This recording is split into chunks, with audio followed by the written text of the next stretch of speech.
Hello dear students, welcome back to Y B biology classes. आज की class में हम बात करने वाले हैं अबाउट जो अभी रिसेंटली बीएड के जो सेकंड ईयर के क्वेश्चन पेपर के बारे में जो पेपर हुए हैं उनसे रिलेटेड। तो सबसे पहले हम बात करते हैं नॉलेज एंड करिकुलम का जो पेपर हुआ था।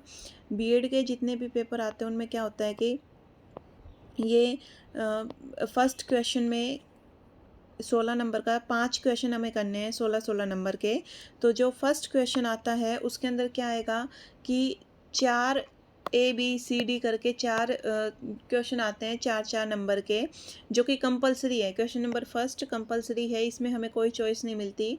इसमें सबसे पहले हमें रीजनिंग एंड एनालिसिस में डिफ्रेंशिएट करके बताना है पहले वाले क्वेश्चन में। दूसरे में क्या है कि जो थ्योरेटिकल और जो प्रैक्टिकल नॉलेज है उसके बारे में रिलेशनशिप बताना है कि कैसे वो आपस में रिलेट करते हैं। बेसिस ऑफ करिकुलम है वो डिस्क्राइब करना है कि करिकुलम की जो हमारा जो पाठ्यक्रम है वो किस बेसिस पे बनाया जाता है, कि उसके क्या आधार हैं।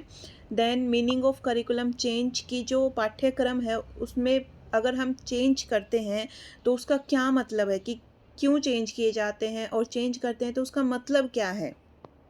देन जो यूनिट फर्स्ट है, यूनिट फर्स्ट के अंदर 2 क्वेश्चन आते हैं जिनमें से हमें इन 2 में से कोई एक करना होता है। जो क्वेश्चन नंबर सेकंड और थर्ड है, इन दोनों में से कोई हमें एक करना पड़ेगा यूनिट फर्स्ट के अंदर। जनरली एक तरीके से यूँ लगा लीजिए कि फिक्स टाइप का है कि what is knowledge and knowing, कि जो हमारा पहला टॉपिक होता है कि क्या है नॉलेज, की ज्ञान वैज्ञानिक क्या है। जो मेजर काइंड है नॉलेज के, हमें वो एक्सप्लेन करने हैं कि किस तरीके की नॉलेज होती है। और जो मेजर काइंड्स हैं कि कुछ स्पेसिफिक है, उनके बारे में हमें यहाँ डिस्क्राइब करना है। Relative role of knower and the known in knowledge transmission and construction, कि जो नोवर है, कि जो ज्ञानी है, उसका क्या रोल है नॉलेज को ट्रांसमिट करने में और कंस्ट्रक्ट करने में। देन जो यूनिट सेकंड है उसके अंदर भी हमें 2 क्वेश्चन मिलेंगे, उन 2 में से कोई एक करना है। जैसे एक तो दिया गया है discuss the main feature of idealism, explain the educational implication of idealism. Then दूसरा है मीनिंग ऑफ कल्चर, की कल्चर क्या होता है और कल्चर का रोल क्या है नॉलेज गेन करने में। तो हमें सबसे पहले कल्चर को डिफ़ाइन करना पड़ेगा कि कल्चर होता क्या है। उसके बाद हमें ये डिफ़ाइन करना पड़ेगा कि नॉलेज गेन करने में कल्चर का क्या रोल है। देन यूनिट थर्ड के अंदर जो 6 और 7 क्वेश्चन हैं उनमें से कोई हमें एक करना है। जैसे कि define curriculum, what are the principles of curriculum construction, कि करिकुलम क्या होता है और कौन कौन से प्रिंसिपल हैं जिनके बेसिस पे करिकुलम को बनाया जाता है। देन इससे अगला है कि curriculum as a product and curriculum as a process हमें एक्सप्लेन करना है। तो इन दोनों में से कोई आप एक कर दें।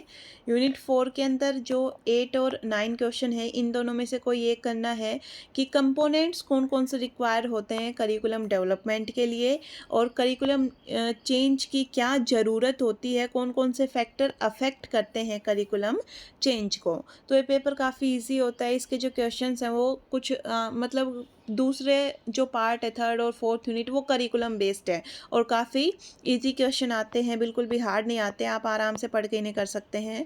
देन जो बीएड सेकंड ईयर का ही जो दूसरा पेपर है assessment for learning, assessment for learning की अगर हम बात करें तो इसमें भी वही जो फर्स्ट क्वेश्चन है वो कंपलसरी है।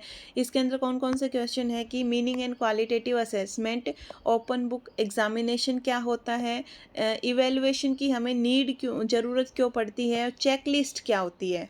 जैसे हम चेक लिस्ट बनाते हैं ना कि आज ये काम करना है, आज ये काम करना है, कहीं जॉब में है या फिर हम पढ़ाई भी कर रहे हैं तो हम चेक लिस्ट बनाते हैं, या फिर हम शॉपिंग करने जाते हैं तो भी एक चेक लिस्ट बनाते हैं कि हमें क्या क्या खरीदना है, उस तरीके से चेक लिस्ट बतानी है हमें। देन यूनिट फर्स्ट के अंदर 2 क्वेश्चन सेकंड एंड थर्ड, इन दोनों में से कोई एक करना है। ये पिछले 2-3 साल से रिपीट हो रहा है, revise Bloom taxonomy and what is assessment, assessment क्या होता है। जो पेपर का नाम है उसी से पहला क्वेश्चन जनरली उठ के आता है, और इसकी इंपॉर्टेंस क्या होती है असेसमेंट की, कौन कौन से प्रिंसिपल इन्वॉल्व होते हैं असेसमेंट में। देन जो यूनिट सेकंड है उसमें हमें टूल्स ऑफ इवेलुएशन बताने हैं, और कोई 2 टूल के बारे में हमें डिस्कस करना है। बहुत सारे टूल होते हैं, 6-7 टूल हैं, उनमें से हमें कोई 2 टूल बताने हैं ऐसे इवेलुएशन के। देन जो क्वेश्चन नंबर 5 है, 4 और 5 में से हमें एक करना है। Discuss the following type of assessment approach, formative, summative, qualitative and quantitative assessment क्या होते हैं, इन्हें हमें डिस्कस करना है। देन यूनिट थर्ड की अगर हम बात करें तो इसके अंदर ग्रेडिंग सिस्टम बताना है कि ग्रेडिंग सिस्टम होता क्या है और क्रेडिट बेस्ड सिस्टम क्या होता है। जो डिफरेंस करना है हमें grading system and credit based system के, उनके एडवांटेज और डिसएडवांटेज बतानी है, उनकी इंपॉर्टेंस बतानी है। क्वेश्चन नंबर 7 के अंदर हमें जो फ्लेक्सिबिलिटी है एग्जामिनेशन की वो डिस्क्राइब करनी है, और आईसीटी कैसे एक इनोवेटिव आइडिया है एग्जामिनेशन में और उसे हम कैसे एग्जीक्यूट कर सकते हैं वो यहाँ डिस्कस करना है। देन यूनिट 4, उसके अंदर भी 7, 8 और 9 क्वेश्चन है, इन दोनों में से कोई ये करना है कि meaning of percentile and percentile rank, और क्या इंपॉर्टेंस है परसेंटाइल स्कोर की in education. What are the different measure of variability, कि कौन कौन से डिफरेंट मेजर्स हैं, क्या क्या माप हैं वेरिएबिलिटी के, और explain in detail by giving suitable example. जैसे कि जो रेंज है और स्टैंडर्ड डेविएशन है, इसमें वो चीज़ें आएंगी